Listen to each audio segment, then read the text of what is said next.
be forced onto possibly something like the Nidalee. That's what junglers often go into when there is a hack rim, so you can't really play the Lilia, right? That's not a matchup where you're ever going to feel good. Where's but the volley bear, though? I was. Oh, sorry. You read my mind, Atlas. I was going to go there, but you went there before I did. So yeah, volley bear. I think that is a pick that, even though it hasn't been shown yet, T1 knows that we can go. But I'm not you know my opinion on leaving open Seraphine. Yep. Looks like we've got a tied series. Let's go. No, look, I don't think it's 100% over just yet. I think that Sulka's Seraphine has been up or down. You know, I think that there is not necessarily all that much skill expression when it comes to Seraphine, but we have seen her either look completely impossible to deal with, but she's also lost, right? So let's see what T1 do have as far as their plan. Varus just going to be locked in immediately.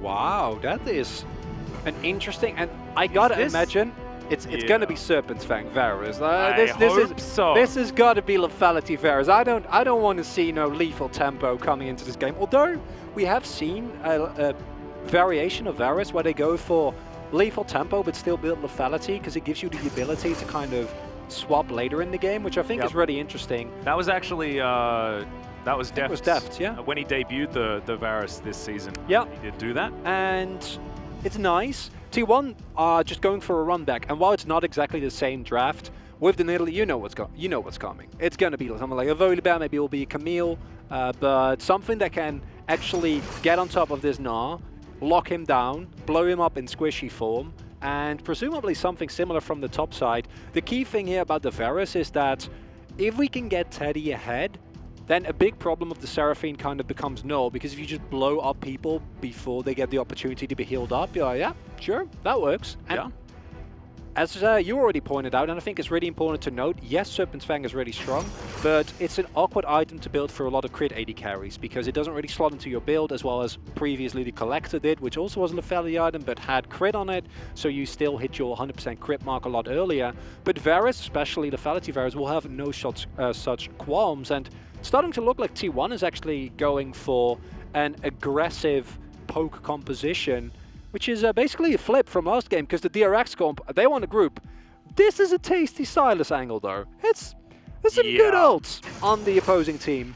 And it is also something that can go towards the top side as well. Still a fair bit of flexibility here on T1's side. If they would like to go there, the Lucian is going to be banned away, as it's an interesting ban, to be perfectly honest. This is T1 assuming that DRX could still potentially flex, just because Lucian, especially picked alongside Lilia, is a mid lane option. It's not like they're banning away bottom lane Lucian, so they're expecting the Seraphine to either go into the AD carry position or into support. Thank you, Reckless, for forcing me to say that. As Tahm Kench going to be taken away from carrier, and this is something we've seen alongside the Varus. 100% the right call. I think that normally you'd be like, you know, Tahm Kench might be played, but it's carrier. He's got multiple POGs on it. Just don't let him have it. Yeah. It's just not okay. And Varus, one of his weaknesses is, of course, that he is immobile. Yes, he has some form of defense in his ultimate, but as a whole, he pairs well with things like the Thresh that can both set him up and defend him, or the Tahm Kench, whose setup is not as strong, but very clearly is able to kind of keep him safe. Interestingly enough, this might be like a situation where T1 you're thinking about now picking up the Braum yourself, just for like the sheer amount of safety that it can provide for your carry.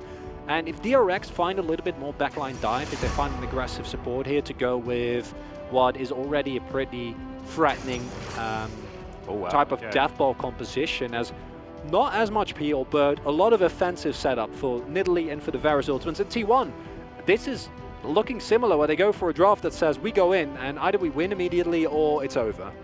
Yeah, and the other option here for carrier was just running back the Leona once again. I think that could have been a little bit more of a slightly more defensive option if you would like to. However, both of these supports just go in and most of the time die. As here is the Xayah, locked away for Bao. Definitely a defensive choice here, as it's just going to be the Lovers duo there on the bottom side. And now let's see where Can is going to go, or whether T1 have something strange planned for us.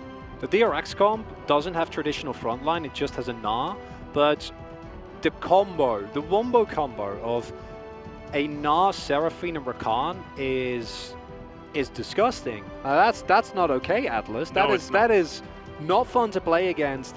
And This is rough, actually. yeah, I was actually going to praise DRX for locking in the Gnar, because Seraphine Scion is free win territory, right? Like, that is just very scary. However, Gnar does very well into Scion in the lane, but what T1 have done, they've gone and just picked the Scion into the Gnar anyway without having the Seraphine payoff on top of it. This is going to give them, you know, a big burly guy, does give T1 a lot more options when it comes to team fighting, and even having Faker on Silas, he's going to be able to run around that front line alongside the Scion and cause a ruckus.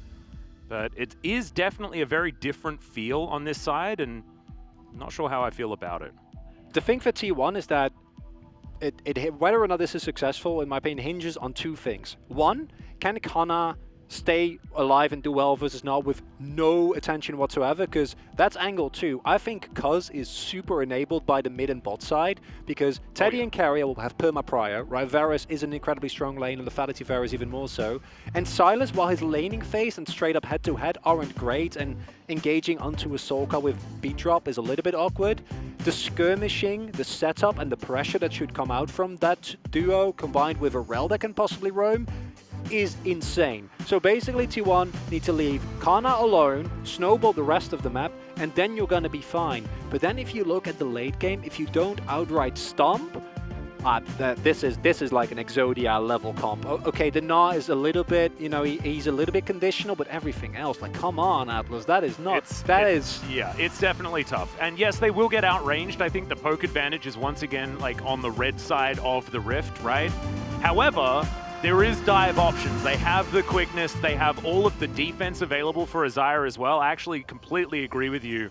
When it comes to, you know, getting a death ball and having it work, the AoE, CC, all of the options here are for DRX, plus they have Seraphine. Because T1's fights late game, unless, again, Teddy and Cuz get, like, monstrously fat and you just blow people up, what's gonna happen is you're gonna want a front-to-back team fight. The sign really, like, basically forces you into that. If you would have gone for a Camille, you have a completely different draft where you can try to go for 4-1, poke a little bit, hang back, have your Camille skill up in the side lane and try to go from there.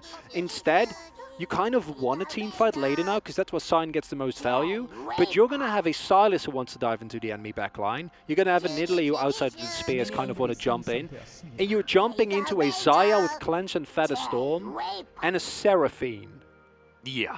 That's not good, Atlas, and I feel like this is a repeat of game number 1, where if T1 win this, which I can still see happen after that first game, This is what's really hard. Yes. Veronica, I agree, because even in game number 1, we had the same problem where we're like, DRX have a really good draft. Is Faker going to find himself a bit of a trade? He actually walks past and nice spots out Pyoshik as well. Just, hey, what's going on in here? Successful, as Becca's standing on a ward. And let's just see how everything does go. I do find it very difficult, because T1 they manage to find victories with these drafts that do make people a little bit upset. You know, sometimes they shouldn't win, but they do, because they understand that even though the win conditions are narrow, they can hit them. And it's something that Damwon Kia does insanely well, but Damwon Kia's drafts are also really good. Yeah, so that's a big difference, because at Damwon Kia, you're always like, wow, not only is this draft really good, but even if they do get into a deficit, they can just win. Whereas T1, it feels like they just need to outmuscle their opponent. And why do you do this, T1? You don't need to put yourself in a position where you need to, like, stomp the enemy. Because yes, you can do it, but what if you don't? It's real rough. Yeah. It is definitely real rough. Is level 2 going to be gained here by Bao and Becca. Teddy and Carrier already having theirs. Carrier not exactly going to have the greatest of times here in this lane, in theory. We also... he's just pretty hopelessly mellow. We also have double longsword starts here for both AD carriers, which I think is interesting, not opting into what you normally see, which would be a Doran's Blade. And for Teddy, it makes a lot of sense, because you can go for a tier first on the Lethality Varus, but it really... Pod, I was expecting to. Both are fine. I personally like the tier, because it does give you a lot of early potential to, like, really shove the wave, just use your mana as a resource in that regard. But it does mean that until you're first back, your Qs just kind of tickle, and that makes you sad, because you want to blow people up. Oh, early angle from Cuz here. Yeah, looking to try and go aggressive. Is going to wrap all the way around. You can see Bao and Becca not getting wind of this just yet as the crashdown comes through. Carrier with a really nice stun spear, not going to connect, but Bao still taking a lot of damage. The empowered pounce and the ignite going to come in, but the answering kill is there for Bao, as that is some feathers from the grave, picking up a follow-up kill. And it goes to Bao. It doesn't go to Becca. Oh, beat drop is going to connect here as Faker going to have to watch out. Doesn't say eat just yet as the bowling ball will connect eventually. But Faker not having to flash, he'll be absolutely fine. Not super happy, but with Sorka's mana bar already expanded and the general lack of kill threat from Seraphine, it's not the worst. But the fact that Becca doesn't get the kill there with his ignite, but it actually goes to Bao, as you said, feathers from the grave, means that that's actually way better, right? Because yes, a kill goes to Cuz, that's nice, but he died. That's time that he didn't spend farming. He will be on the ward, so there's no way that Sorka should ever die here, which he won't, so that's good. Yep. But means Pioshik was able to just keep going. Yes, he ganked, but he still was able to find a lead. I think he might have gone for the topside Skydolin as well, just find a full clear. So now you have a lead on that. Topside is going great. And if that spear connects, none of this is an issue. Yeah, that's the trouble, right? And it's a good cleanse out of Desire. That's why it actually missed in the end. So shout outs to Bao there for being able to reposition and not allow that free spear. The one upside is that with Flash Gun on Xayah, if T1 hits level 6 earlier, you can just you kill Xayah. Like, it's just a free all-in. There's no cleanse, there's no flash, and you just jump on top of him, you throw your ultimates, and then you're basically good to go. Varus presses WQ and then say goodbye to half of your health bar. Oh yeah. I guess how it works. Kingen up here just continuing to get the shove onto the Scion, who is behind, but we of course expect it. Carrier looking to try and get some control back as Teddy wants to stop the Rel from being denied and will be successful in that one.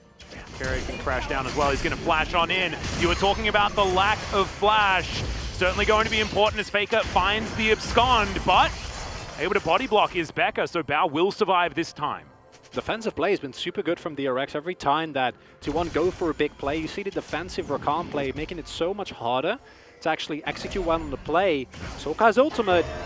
Yeah, does actually find it here onto Faker. The beat drop's going to connect as well, and Faker, you can't Kingslayer enough out of that one. The watch out Eve is not going to be watched out of, and Pioshik will be able to grab that one. Second kill for DRX, who have started off very well. And this is now Solka being able to get plates for his Seraphine, looking to try and power towards that Moonstone. This is frightening if you're a T1 fan. Remember what we said about T1 kind of having to win early on the bot side and mid? Yeah. It's not going super well, Atlas. Look, Teddy has a lead, okay? So that's that. nice, but that is also it. And look, Teddy has a lead because he stayed alive, right? Bao didn't get so lucky as Carrier going to find the Attract Repel stump. There's the flash on in from Pioshik. It's a very sleepy Rel, and they're looking to try and take her down. No flash available. Becca secures it. Now 3-1 in favor of DRX, and this bottom side that you said needed to win, still not winning for T1. And I'd like to cast your mind back, because Pioshik was one of the first junglers to actually pick up the Lilia. Even last year, when Lilia was just released, it actually took a while for the pro scene and people at large to catch on at how strong this champion really could be. Yeah. And Pioshik was one of the very few that was always happy to pick it up. Fake, you're not level 6 yet. Yeah, he's 2 levels behind, in fact. Yeah. Sometimes when you die in the river, it is a pretty unfortunate situation, but still, he's looking for it. 2 levels down, finds level 6 here. And remember, Sylas into Seraphine was a thing, right? Like, this was considered one of the answers because Encore is ridiculous. And so now both sides have an Encore in theory. So Solka is now in a lot more trouble because Faker, it's not just the abscond that you have to watch out for. He also now has a potential hijacked Encore, which is a bother. The real question is, do you go moon stuff now on Faker? Because you can use the Encore, you can use it so well. Well, the train is going to come on through here. The flash is going to have to come out, but the damage still connects. Kingen has Mega, and Pioshik is in the area.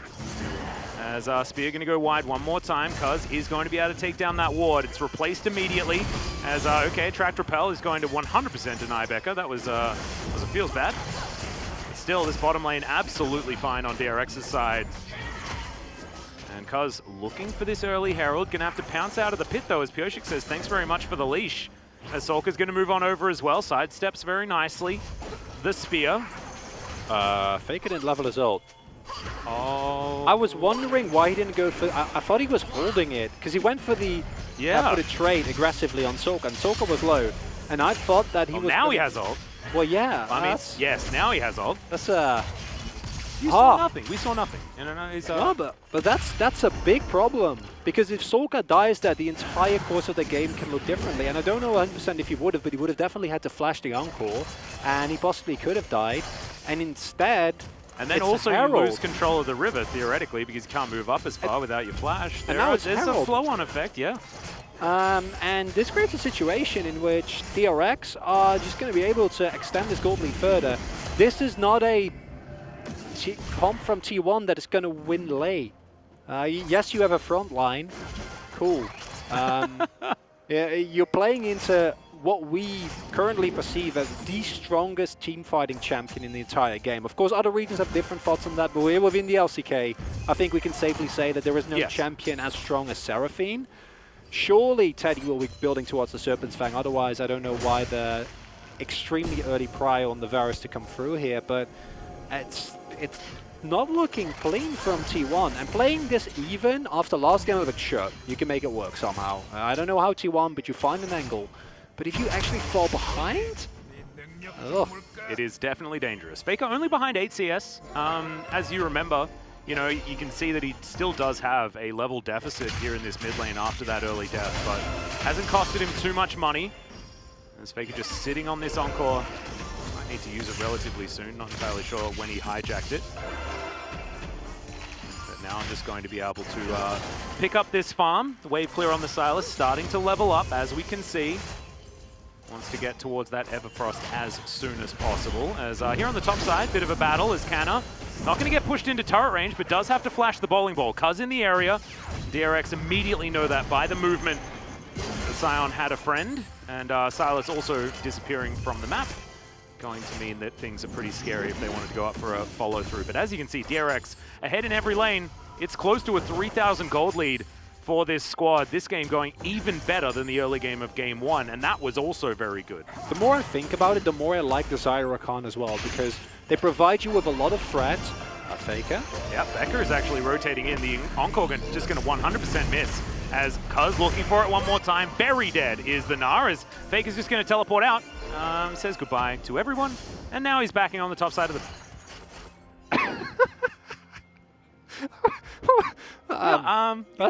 That's a heist. Yeah, that's a successful one, as the top side play works out. Canna can just, like, chill up here. There's no teleport for King to get back into this lane, and so the Scion's going to be feeling a whole lot better. He's got the Still Soul Summoners as well in the Ignite and Heal. If you don't understand that, that is that's a reference to a player from, like, Season 1.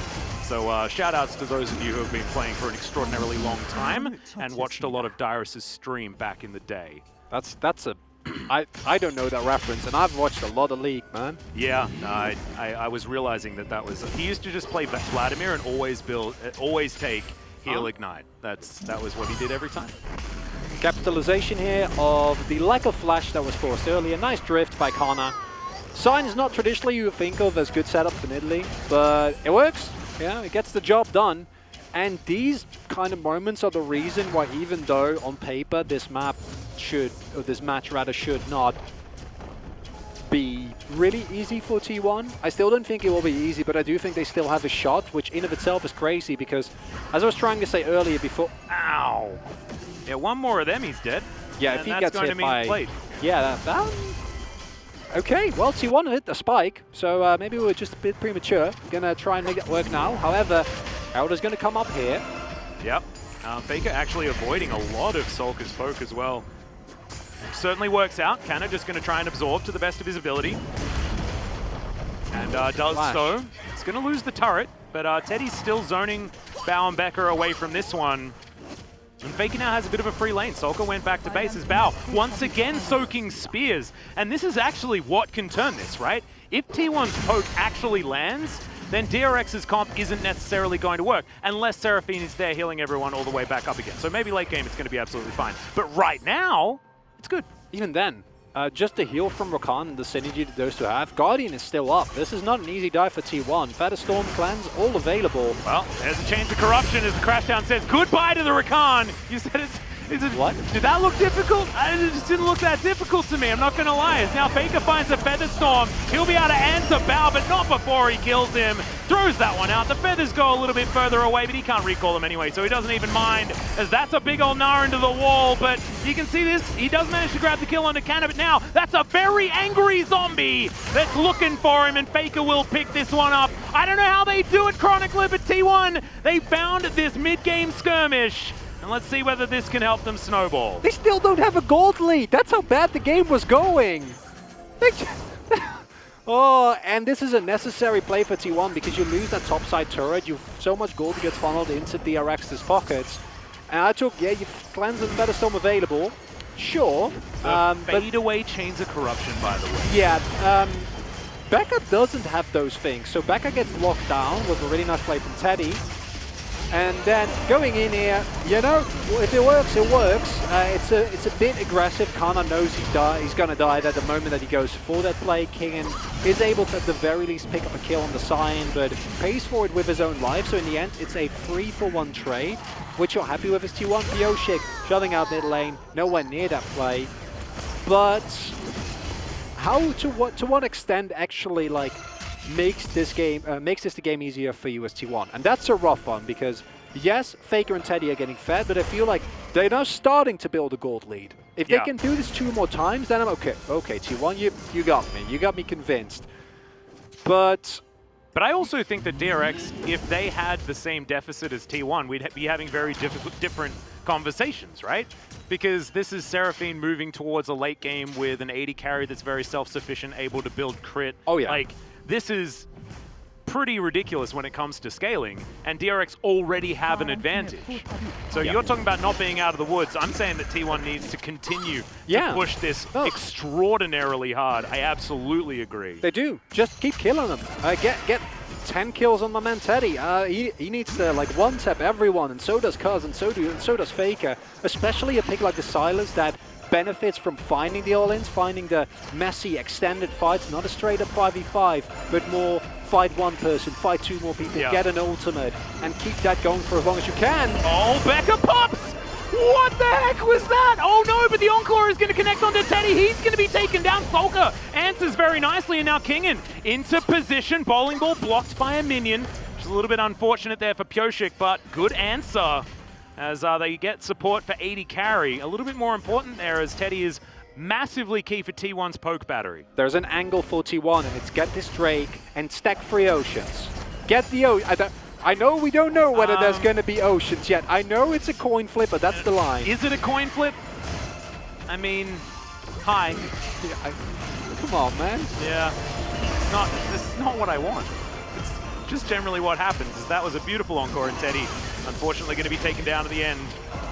You see the extension also being so incredibly valuable there on the Seraphine, and one of the main reasons why this pick feels so bad to teamfight into, augmented by the amount of healing she provides with Moonstone, the shielding from her W, and all around just the utility that she provides. And T1 fought their way back from an early deficit, so that's something, I guess. But they shouldn't have been in an early deficit, and they still need to keep out-executing their opponents to a point where you just...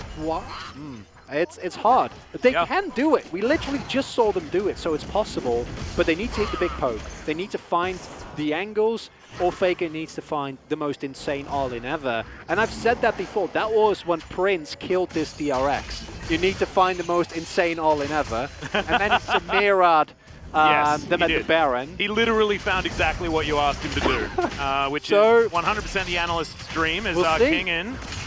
Only Mini-Gnar right now, as Cuz does have the smite, so that is going to be the Infernal Drake lockdown, and as we can see, it is a Cloud Soul this game.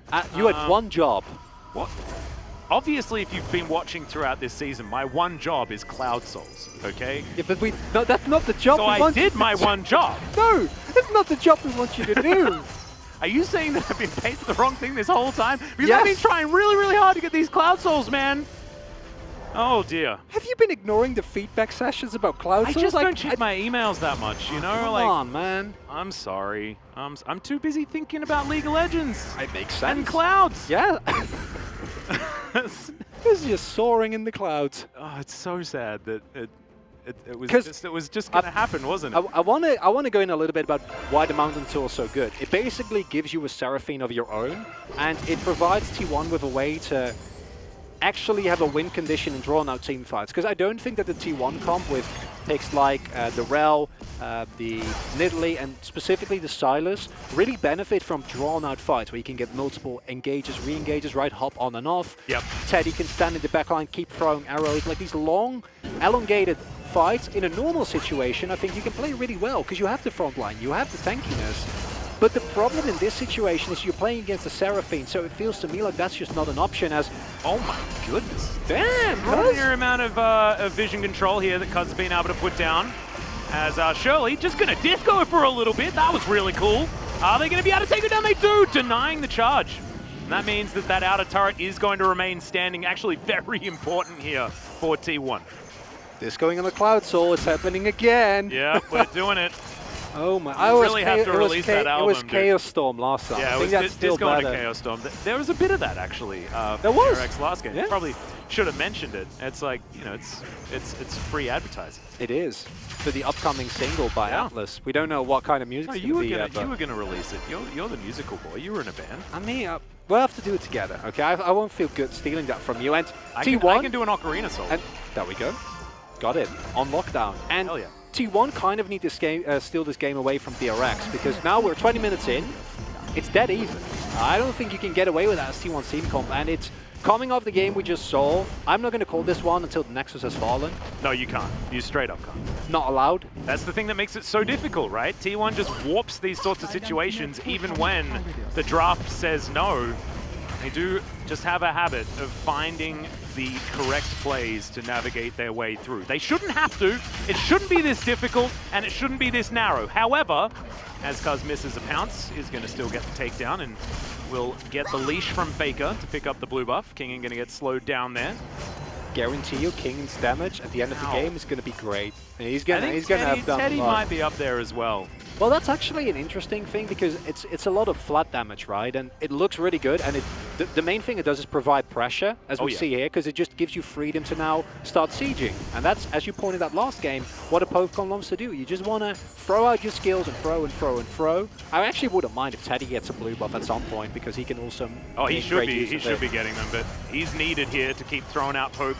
As Cuz is going to get nailed by that bowling ball. That was actually very nicely aimed by Kyoshik. As Chance of Corruption going to be avoided by the Grand Entrance. Very nicely done by Becca. It's been tagged by a few too many of those. As it's a bit of a 4-1 situation, and Faker actually doing some decent work in the side lane here. And Faker is actually hard to deal with because we already talked about how the Sylas is a possible answer to the Seraphine. Yep. But it's also really good against the Gnar. Like, the early game is atrocious, so you don't want that matchup. But once you get some AP... yeah, in a side lane, it works. Exactly. You love extended trades. You can actually get on top of Gnar. And a non-conditional Gnar into the wall. Yes, please. I'd take that. You've taken Conqueror, which is only going to help out with that. And with the Everfrost, I mean, you've just got so many CC options. You're exactly right. As a 5-stack... Dark Soul as well in the inventory of Faker. Cuz just picked his one up. I love it. You know, take the risk. Get the Dark Souls. You need those stacks, boys, because if you don't get the stacks, you don't blow them up. It's going to be a painful one, as we do see the Morellonomicon coming out from Cuz. Considering what they're playing against, I like it. I think a reliable source, although Nidalee is not the greatest, should still be able to get spears and then have it stick a little bit better. I still want to see that Serpent's Fang. Yeah, me too. Hopefully that's coming next here for Teddy. Certainly a lot of different options that he can go towards, but I think that would 100% be the best one. As we're still just fighting over control of this mid lane, which inherently means fighting over control of this Cloud Drake that is going to be spawning. Yay, Cloud Drake. Yay, Chains of Corruption missing. Getting Yellow Pete flashbacks now to when Varus first came out. It's just the most difficult ability to land. It's not easy. You can get this one up. That's the one upside as T1. Yeah, like, it's Cloud Soul, who cares? Yep. We don't mind at all. Because if it's Ocean Soul, this is a do or die situation. You cannot give Ocean 100% to a Seraphine comp if you're the Poke comp. In this case, yeah, you know, sure. Well, Guardian going to help keep Bao safe. As T1 continuing to siege here, actually. Getting a fair bit of work done to this inner turret in the mid lane. Faker holding onto the top side as well. And you can see exactly why. I think this goes back to, and was very beautifully illustrated by the vision score show-up between these two junglers. Cuz has been in there just clearing things out exactly where it needs to be cleared out. You can see there's vision on the bottom side for DRX. T1 don't care. They've been playing a topside 4-1, and that's allowing them to consistently deny the enemy jungle and get themselves back into this game. And as you can see, it's about 1,200 the lead now as those two turrets did fall down. And once again, T1 ripping apart the map with better macro against DRX. It does really feel like the story of this series. He's going Surrealness first. I'm so sad. I was looking forward to, obviously, Surrealness is an amazing item. It's really, really good. It provides you with a lot more I wasn't going to say threat. anything. I just wanted to let him disappoint you for me, because I don't think I needed to say anything. Really appreciate you giving me that opportunity. Yeah. It's nice. Serpent's Fang has been, I think, disabled in the LCK. Be the case. Prove me wrong. As the Baron, once again, going to be taking some damage here. He's taken a lot of abuse, to be perfectly honest, this series. As the train's going to come on forward. The engage from Becca comes out first now, as Canna is actually going to be able to disengage very effectively, but Carrier gets denied his all-in. That's a huge encore as Becca going to go down first, but Kingen says, Canna, you can do it, I can do it too. Canna gets into the back line, not quite able to get the work done. Double kill for Pyoshik now, as this is the DRX team fighting comp. Faker now looking for his ability to get in. Does manage to land it. Kingslayer goes down as well, but he's extraordinarily low and will be taken out by Kingen. Cuz and Canna now trying to do what they can. It's closer than it could have been, but Canna should be taken out. The damage threats are now gone for T1. And Solka is just a disgusting heal battery, able to keep everyone alive. You see the value coming out there in the long fight, even though T1 gets so close, right? Faker does hit that abscond, can actually go in. He wants to look for that crucial blow, but as long as Solka stays alive in these fights, doesn't matter what you do, you're not winning the long run. And what we're seeing here is that it's Becca, who initially has a really nice setup. Due to the ultimate from Sai, you're not actually able to capitalize on that at all. But I want to draw attention to Kingen, because the amount of damage that man finds is insane. As we see the back-to-back encores, look at this. Just massive. If he didn't get exhausted, I think the team fight is just over right there and then, and you get the Baron, 100%, that's DRX. Instead, we get this extended skirmish, and this is what Silas kind of wants to be. But the problem to me is, sure, this is what Silas wants to be, but Seraphine doesn't mind it whatsoever either. Yeah, and she's flashing now, at this point of the team fight. And I think a lot of it comes down to the fact that Faker's ulti got completely sidestepped, right? And then Solka hits two people, two of the ideal people. The other two move into a position where they straight up just get gnawed into oblivion. And we see that DRX know how to play these little skirmishes, these mechanical moments at the end very well. As Kingen goes in and stays alive no matter what. Carrier. Yeah, still looking for more as the encore is going to come down just onto Carrier. He has a stopwatch. We'll see whether he can keep himself alive. Doesn't, of course, have his flash available, and the Rel is just going to fall down. The train comes through again as Canna tries to split up this fight, but now Cuz is in trouble. Pyoshik just toying with him in his jungle, and now DRX with 5 members look to move towards the Baron, and jungle is almost dead, right? Cuz cannot actually get back here unless he can primally surge about 100 times. Yeah, needs to try and heal up. Fortunately, there is the threat of a Mega Gnar. There is still a front line, but can Cuz get to the Baron here?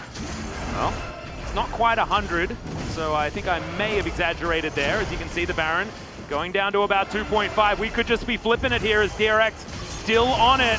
And that is going to be secured by Pyoshik. T1 now moving out of the area. Carrier, he's respawned, but there's no way he's getting to any sort of fight. Intelligent for T1 to actually just disengage. And this feels close, right? You look at the top of the screen, but it's starting to feel more and more impossible for T1 against this ridiculous DRX composition. Solka went for Mikhail's second as well. And that's something we haven't really talked about yet, but that means that what we saw last game happening with Bao needs to happen again here, which is not good. It means that T1, above all odds, needs to find a kill on a target that wants to be engaged on, because that's a free encore, that now has Mikhail's available, in case any other teammates are in trouble. And DRX have now gotten to the point where like, you see like a 2k gold lead, it's way more. This comp is super oppressive when it can just sit, siege up. They don't even need to poke, you're just deathballing your way around the map. Yeah, and also poke means basically nothing because Seraphine exists, right? Yes. And not to mention that, but I mean, Becker also has a few heals available as well. Oh, Faker. Now, Faker could look for a potential flank here. He's clearing out all of the vision, but no way, T1 are fighting for this one. Just that Cloud Drake is not really worth it. Now 5 minutes until a potential Cloud Soul available for DRX.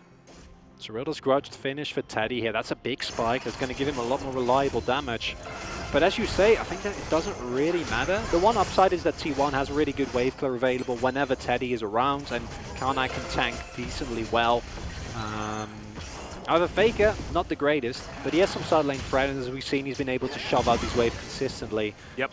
As long as you can keep the base alive for T1, you can fight another day. And I hate to keep coming back to this, but if I hadn't just seen last game, I would say this one is very close to over, just for the sheer power. Yeah. I think if the nameplates were off, and you were looking at these drafts and the position in the game that they are, you'd say that there is no chance DRX lose. Agreed. But sometimes you just have to change how you think about the game. And T1 recently have certainly been trying to force that. Bowling ball connects onto Canna. Now T1 looking for that wraparound. DRX not going to give them their engage opportunity. And the slower DRX play this, the smarter they are, as Bao is going to be tagged by that Q. Spear just pops in! What the hell was that? What? Okay, I guess that, I mean, maybe that's how you win. That's the counter siege. Do you know what you do? You one-shot people with your spears. It's what? Bao as well. He has everything up. I think no one expected that. Oh, T1 is going to win this game and they're going to learn nothing, Atlas. Oh, it's so scary, isn't it, right? Like, if you're going to try and reinforce that this was the comp you go for, oh, it just feels terrible, doesn't it? It's like you're a teacher and one of your students has like figured out a different way to solve a maths equation. However, that working out pattern is never going to do it in the future, and you feel like you're teaching him wrong, but you can't tell him he's wrong, right? Because he solved the equation, and then he keeps doing it again and again, and somehow, by some fluke, it just keeps working, but you know eventually it ain't going to. I just don't know when it's not going to if Cuz does stuff like this. Oh my goodness. Look at that health bar. It's again, I said this jokingly, where I'm like, you know, if you're blowing up in one go, it doesn't matter that you have healing. Yeah. But then it actually happens. Okay. Can't heal if you're dead, forehead, I guess. Like, I don't know. The downside of this is that while we're having a lot of that is understandably. Yeah. While we're having a laugh at that, what does it actually do? And the answer is the tier 1 of the Baron gets neutralized, which is really nice. But also that's it. Nothing else of virtue or value rather was really gained here by T1. And it means that we are looking yet again in a situation where DRX can just chill and scale up. Now we see the Moon Stuff combination actually finished. 3 items available for Bao here. Kingin, who's been playing like a madman on the Gnar, getting closer to his next item as well. And honestly, as DRX, as long as you deathball and you don't have your people nuked out of orbit from nowhere, you should be fine. And I think that a DRX at the start of the split, and I really want to make this case, would have gone for an engage there. Because I think the problem here is they give time to T1. But DRX is a team that had confidence and then lost it. And then regaining that confidence is a hard one, but you need to. You have the hard engage, you have a Rakan, you have a Gnar, you have an Encore to kind of augment those two forms of backline dive / hard engage. And if you don't go for that, we giggle, but that is actually a problem. Like, you can't let your carries get blown up like that because it takes away all your pressure on the map. Can we have a look at the vision score here between Kuz and Kyoshi, by the way? Yeah. Is that a typo? No. That's insanity. Yeah. Is this the first time we're going to see a Flame Horizon? This is a vision score Flame Horizon. Oh my god. The technology is finally here, Atlas. This is ludicrous. And I mean, back in the day, Flame would be like, what does that even mean, guys? What awards? I don't need those. I'll play 1v2. as the way. Yeah, but it is pretty impressive, and as you can see, the map is extraordinarily dark for a DRX that have a gold lead, right? As Bao almost dies again. Every time these spears come through, man, Yeah. it's like, well, someone could die. That melee minion, he's fine. Don't worry, he can tank one. As T1, look at how dark this is! They've started the Baron already. I mean, it's not the fastest of Barons necessarily, as Teddy does finally get on over. But yeah, like, how do you even get here? But yes, they might get trade some for vision. Soul. Well, let's see whether Canna can actually stop them from getting on in. This Baron is just dead. And now they have to try and get out of the area. The sleep comes through. There's the grand entrance as Canna tries to help him. Another spear going to find a victim as the Scion's taken down. Faker also dies very early, and now Teddy is by himself. He'll be taken out, and now T1 need to try and save the Barons. This is going to be Cloud Soul, but as someone with a fair bit of Cloud Soul experience, it's not exactly the highest of value for winning these games. But still, T1, they steal a Baron, they lose 3. And now DRX are looking to try and push this one down. Because the spears are terrifying, if they avoid them, things should be all right. Pick up this free turret, then move towards the Drake. I would rather they don't like try and push it. Are they trying to look for an answer just for the inhibitor? Inhibitor would make sense, hopefully not greeding beyond that. As you should be able to pick up both. Now, however, a possible teleport angle is available for T1.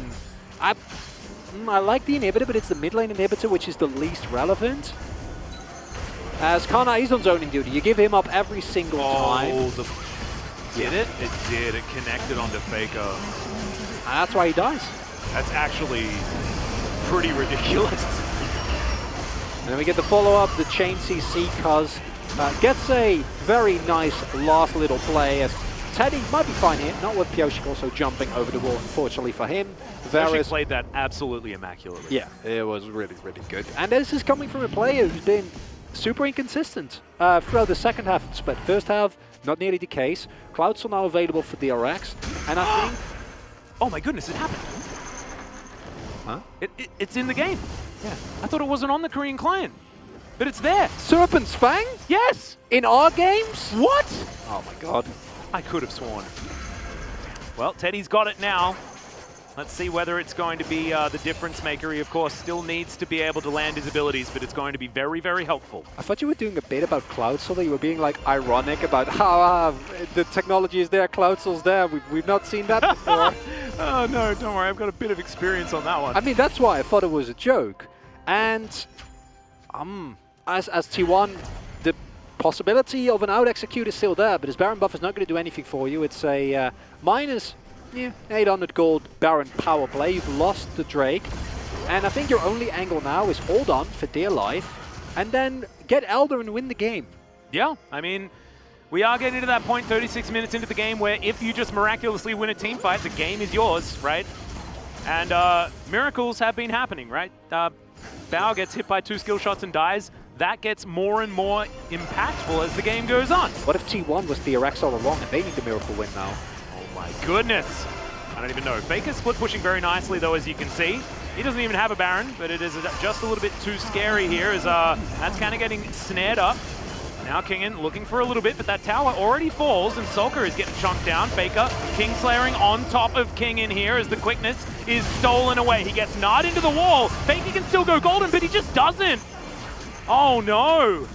Caught in the side lane, does manage to get the turret, but now T1 lose all of their pressure.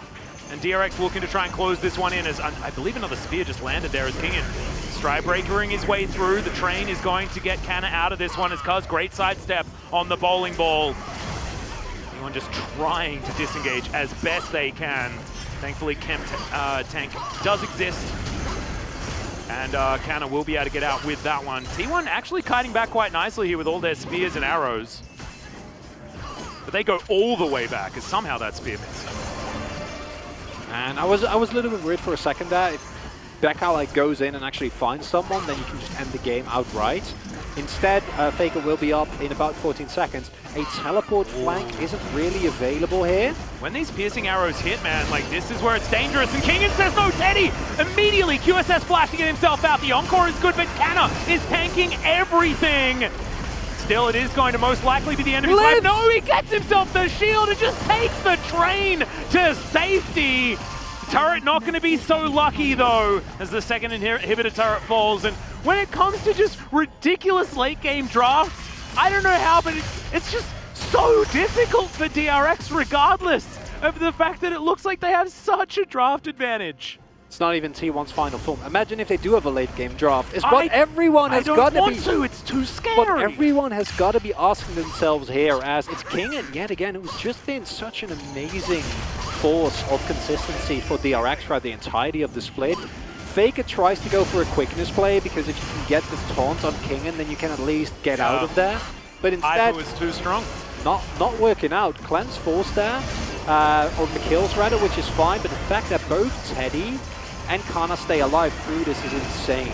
However, Flash is now gone, and that's actually a really big one, because no Flash on Varus means that any of those Encores being aimed correctly now, with the amount of engage and frontline you have, should definitely be a possibility. It still feels like T1 holding on by a thread. It's just that this comes after game one, so everything that I say feels warped, because it was not as bad as this one, I personally argue. I think last game was a lot more redeemable, where you did have something like the Victor. Instead, here you have an actual monstrosity in the form of Seraphine on the other end that is just a full-on raid boss. There are a lot of Rabadons being finished now here, though, and T1, they're not giving up. There's no inhibitors down. They can contest this Baron. Yeah, Cuz does insane damage. It's okay. That is the cleanse having to be used, or the QSS, sorry. Onto Teddy as King, and only finds one with the ultimate, and now you've got Kana finding that backline. Teddy pretty much zoned away from this one though with Bao, just fighting this one front to back, and Kingen is deciding on his way of taking this victory. Solka gonna have to walk on back as Teddy finds a few autos, a few piercing arrows, but as you can see, DRX take control of the area. They take their pick, and they get all of the heals as well. Look at those health, boss Atlas. You might think there's an Ocean Soul rather in this game. Absolutely not. There's just Seraphine coming to full force. Not ultimate available for Faker. This needs to be a hero play that I've ever seen. Otherwise, you're not going to make it here. I've seen this from Faker before. We've all seen this from Faker before, but this is in a 4v5 with this level of compositional gap. And that is going to be the Baron secured for DRX. And they are moving towards an actually notable gold advantage, but only at 41 minutes into this one. 10 seconds on the Elder. That's game. If you get Elder, that's just it. There's no way you get away from that. Never, ever, ever. Kana doesn't have teleport available. DRX can maybe rush this. Well, they're looking for it. Kana can turn into a train and try and get himself here, but then he won't have that ultimate for the ensuing fight. T1 need to desperately find some way of buying time. Kingen looking to deny. The Chains of Corruption do connect, and now the train is drifting forward, but misses, actually crashes a little bit too early there. But T1 do have control of this area. Can they steal away the Elder Drake? It just goes down to Bao. Picks up the double. Faker's already dead. Becca steals the last one. DRX will win game 2. And I thought this was a pretty comfy way to get a 3-0 for T1. But DRX have done it. They found the draft. They found the final team fight. And despite it not necessarily looking convincing, in the end it will be DRX tying up the series. And in game number 1 you get away with it, Atlas, and in game number 2 you get appropriately punished. Absolutely. Seraphine makes it through the draft, and DRX show why this team is in the playoffs in the first place. Yes, we did not see this DRX for the second round, sure thing, but when it comes to playoffs, the only thing that matters is